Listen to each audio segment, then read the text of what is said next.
በዓለም ላይ ትልቁና እጅግ ጥንታዊ በዓል ትንሣኤ በኢየሩሳሌም በየዓመቱ የሚታየው ሰማያዊ መለኮታዊ እሳት ምስጢሩ ምንድነው? በግሪክስ በዓሉን ለማክበር ለምን ሮኬት ይተኮሳል? ዛሬ የትንሣኤን በዓልን በዓለም ዙሪያ ካሉ አስገራሚ አከባበሮች ጋር ይዘንላችሁ ቀርበናል።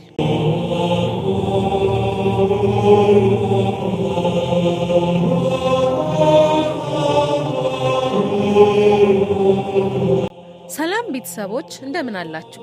በመጀመሪያ እንኳን ለብርሃነ ትንሣኤው በዓል በሰላም አደረሳችሁ። ዛሬ በዓሉን ምክንያት በማድረግ በዓለም ዙሪያ ያሉ ድንቅ የበዓል አከባበሮችን እናያለን።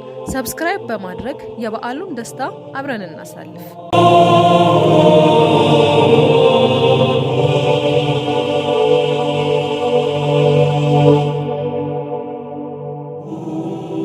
የኢየሩሳሌም ምስጢር። የትንሣኤው በዓል ሲነሳ ቀዳማዊ ቦታ ኢየሩሳሌም ናት። በየዓመቱ በትንሣኤ ዋዜማ በቅዱስ መቃብር ውስጥ የሚበራው ቅዱስ እሳት ወይም ሆሊ ፋየር የዓለምን ሕዝብ ያስገርማል። ይህ እሳት መጀመሪያ ሲበራ ለጥቂት ደቂቃዎች ሰውን እንደማያቃጥል ይነገራል። ይህም ለምዕመናን ትልቅ የትንሣኤ ብርሃን ተምሳሌት ነው።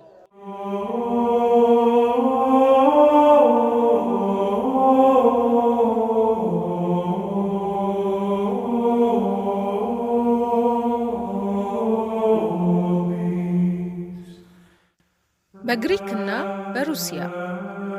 ወደ ግሪክ ስንሄድ ደግሞ በዓሉ እጅግ ደማቅ ነው። በተለይ በአንዳንድ ደሴቶች ላይ 2 አብያተ ክርስቲያናት ፊት ለፊት ቆመው በሺዎች የሚቆጠሩ ርችቶችን በመተኮስ በዓሉን በታላቅ ድምቀት ያከብራሉ። በሩሲያ ደግሞ ቀይ ቀለም የተቀቡ እንቁላሎችን የትንሣኤና የአዲስ ሕይወት ምልክት ተደርገው በስፋት ይቀርባል።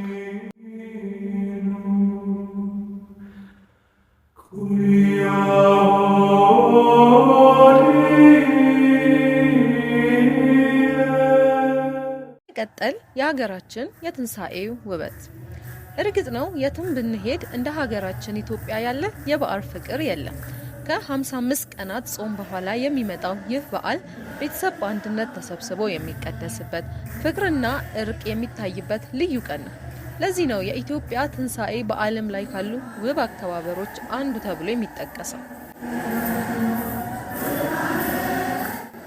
እንግዲህ ለሁላችሁም በድጋሚ እንኳን አደረሳችሁ። ባለፈው ቪዲዮዬ ላይ አስተያየታችሁን የሰጣችሁኝና ያበረታታችሁኝ ቤተሰቦቼን ሁሉ ከልብ አመሰግናለሁ። የእናንተ ኮሜንት ለኔ ትልቅ ስጦታ ነው። እናንተስ በዚህ በዓል በጣም ደስ የሚላችሁ የትኛው ስርዓት ነው? ዶሮ ወጡ ወይስ የቤተሰብ ጨዋታ? ኮሜንት ላይ አጋሩኝ። ቪዲዮን ላይክ በማድረግ ደስታችሁን ግለጹ። በሚቀጥለው ሳምንት ስለሌላ ድንቅ ሀገር ይዘንላችሁ እንመጣለን። መልካም በዓል ይሁንላችሁ። ሰላም ቆዩ።